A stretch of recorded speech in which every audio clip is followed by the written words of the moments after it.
Pada suatu siang, seorang petugas kebersihan menemukan sebuah kardus besar yang dikiranya sampah dibuang oleh orang secara sembarangan di pinggir jalan.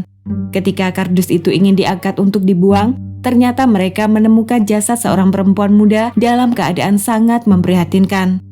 Ingin tahu apa yang sebenarnya terjadi? Mari kita langsung saja masuk ke pokok pembahasan video ini.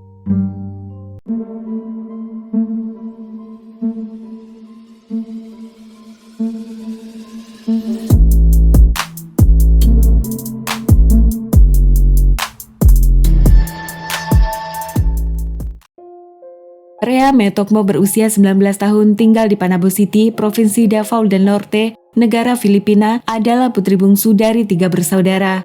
Kedua kakaknya bernama Rosie Tokmo dan Grace Tokmo. Sejak orang tua mereka berpisah, ketiga kakak beradik ini tinggal bersama tanpa orang tua mereka.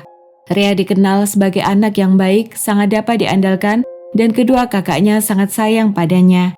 Pada tahun 2023, gadis ini sebenarnya sedang kuliah mengambil jurusan kriminologi karena dia bercita-cita ingin menjadi polisi suatu hari nanti dan dapat membantu ekonomi keluarga. Namun pada suatu hari, Rea tiba-tiba memberitahu kedua kakaknya bahwa dia berniat cuti kuliah dan ingin mencari pekerjaan di Davao City.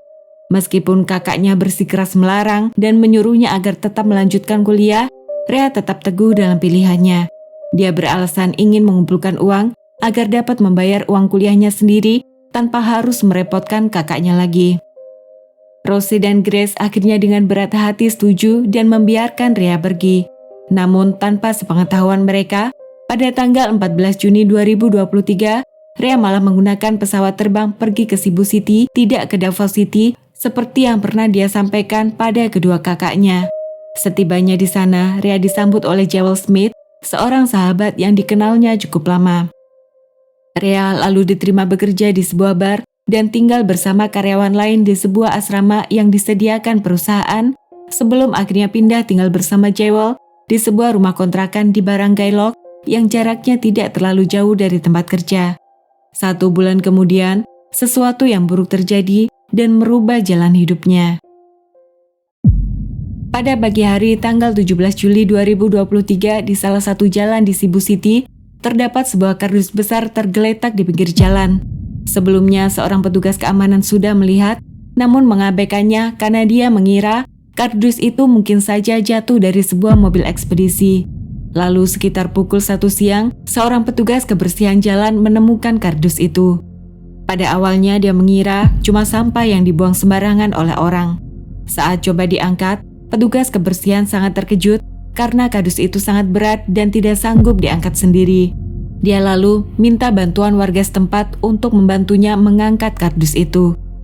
Saat diangkat, bagian bawah kardus itu robek dan menjulur keluar tangan manusia. Keduanya sangat terkejut, sadar telah menemukan jasad manusia. Mereka segera melaporkan hal ini pada pihak kepolisian. 1 jam kemudian, para petugas polisi segera tiba di lokasi dan membuka kardus itu. Mereka menemukan jasad seorang perempuan dalam keadaan sangat memprihatinkan. Dari hasil otopsi, jasad perempuan itu ternyata adalah Rea Metokmo. Rea meninggal akibat asfiksia, terdapat luka lebam bekas jari tangan di bagian leher, lalu terdapat luka memar di beberapa bagian tubuhnya. Tangan dan kakinya dalam keadaan terikat dengan kabel aluminium. Bagian wajahnya terbakar cairan kimia, sehingga sudah tidak dapat dikenali sama sekali. Polisi segera melakukan penyelidikan atas kasus ini.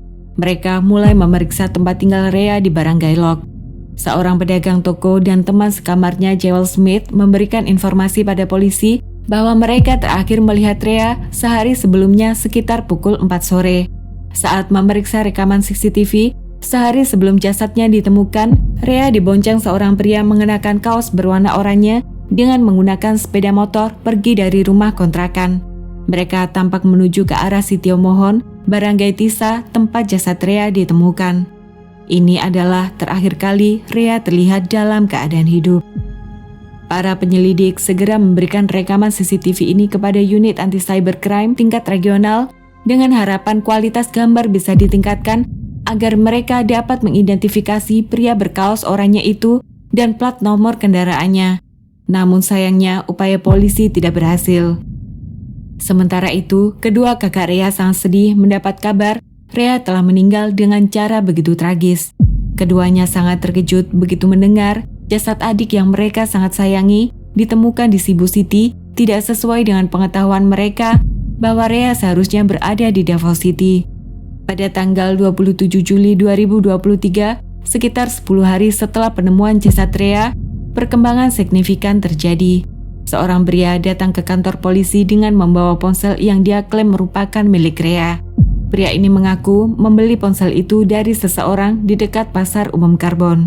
Saat tiba di rumah dan mengakses ponsel yang baru dia beli, pria ini menemukan foto-foto Rea dalam ponsel. Hal ini mendorongnya untuk membawa ponsel itu kepada pihak berwenang. Tanpa waktu lama, penyelidik segera pergi ke lokasi pasar untuk menelusuri siapa yang menjual ponsel Rea pada pria itu. Para petugas segera mendapatkan rekaman CCTV seorang pria berkaos warna oranye yang menjual ponsel Rea. Polisi lalu menyebarkan foto itu ke media dan minta bantuan masyarakat untuk memberikan informasi mengenai keberadaan pria yang diduga merupakan tersangka utama dalam kasus ini.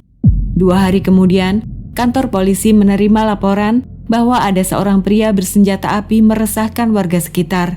Berdasarkan informasi ini, para petugas segera meringkus pria itu yang ternyata adalah penduduk lokal bernama Simeon Gabutero berusia 22 tahun berprofesi sebagai kuli bangunan. Setelah ditangkap, polisi menemukan sebuah senjata api ilegal yang berisi 4 peluru dari pria itu. Penyelidikan polisi kemudian dapat memastikan bahwa Simeon adalah pria berkaos oranye yang selama ini dicari. Saat diperlihatkan rekaman CCTV, Simeon mengaku bahwa dia memang orang dalam video itu, tapi mengklaim tidak terlibat sama sekali dan tidak tahu apa yang terjadi.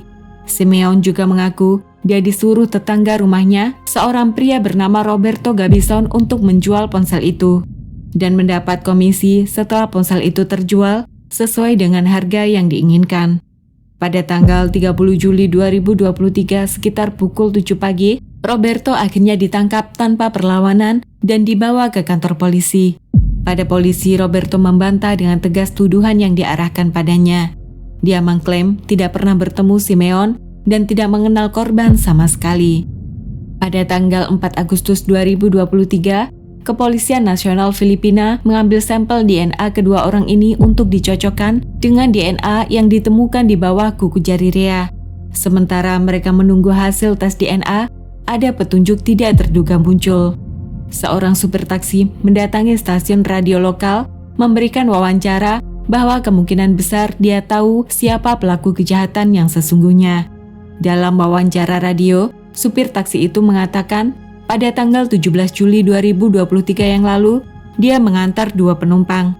Seorang perempuan bertato bersama seorang pria membawa kardus besar menumpang taksinya. Mereka menghentikan taksi dan turun di apartemen di Barangay Labangon. Yang menarik dari keterangan itu, deskripsi wanita yang digambarkan supir taksi tersebut ternyata sangat mirip dengan teman baik Rea dan juga orang yang tinggal bersamanya, Jewel Smith. 3 hari kemudian, pada tanggal 7 Agustus 2023, Jewel yang merasa dirinya sangat dirugikan dengan pernyataan supir taksi itu, berinisiatif datang ke kantor polisi Kota Cebu dengan niat untuk membersihkan nama baiknya. Dia mengaku merasa sangat tertekan setelah wawancara radio itu. Dirinya dan keluarga menerima ancaman kekerasan serta caci maki di sosial media. Pada polisi, Jewel mengaku bahwa Rea adalah sahabatnya dan dia tidak terlibat sama sekali dengan kematian sahabatnya itu. Lalu pada malam kejadian, Jewel mengaku sedang berada di rumah.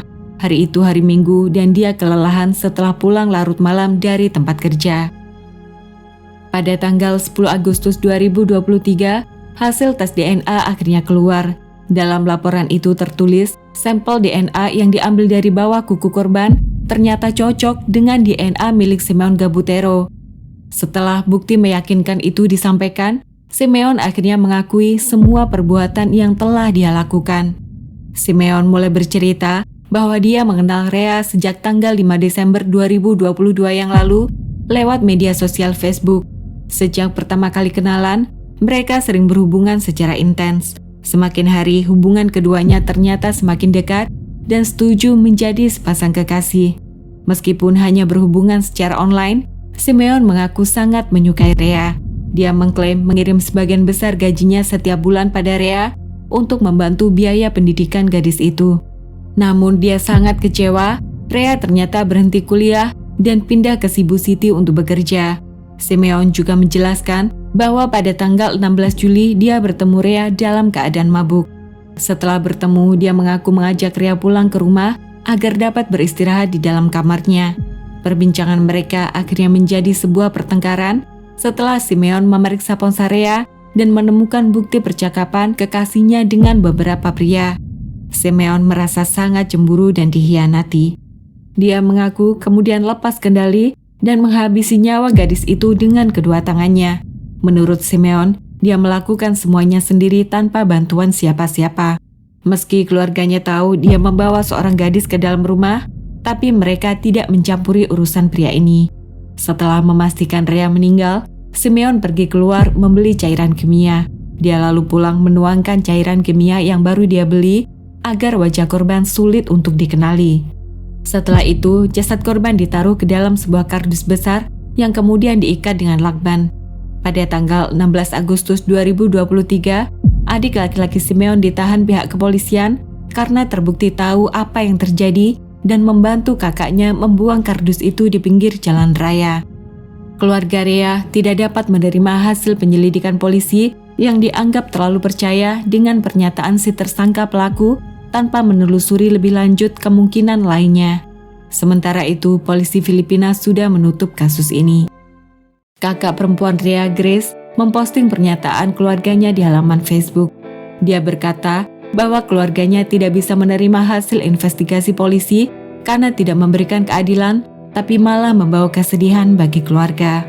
Mereka tidak percaya Simeon telah memberi Rea uang setiap bulannya karena selama ini kebutuhan sekolah Rea selalu dipenuhi oleh kedua kakaknya. Menurut pihak keluarga, bila sudah mengambil nyawa orang, tidak perlu lagi menambah penderitaan keluarga dengan menjelekkan nama baik korban. Sampai video ini dibuat, kasus ini belum disidangkan. Menurut hukum yang berlaku di Filipina, jika terbukti bersalah, Simeon kemungkinan akan mendekam dalam penjara selama sisa hidupnya.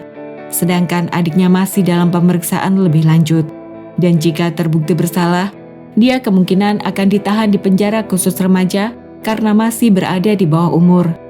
Pada tanggal 15 Agustus 2023, keluarga Rea sempat datang melihat Simeon dalam tahanan. Saat ditemui, pria ini menundukkan kepala dan berusaha meminta maaf. Sambil menangis, Grace berkata, "Tidak ada hakmu. Kamu bukan Tuhan yang bisa mengambil nyawa adik kami."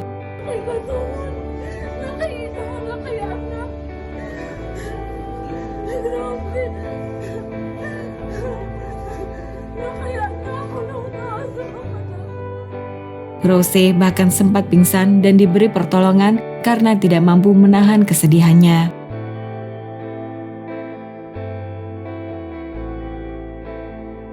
Oke everyone, sampai di sini kisah kita kali ini. Terima kasih sudah menonton and see you on the next one.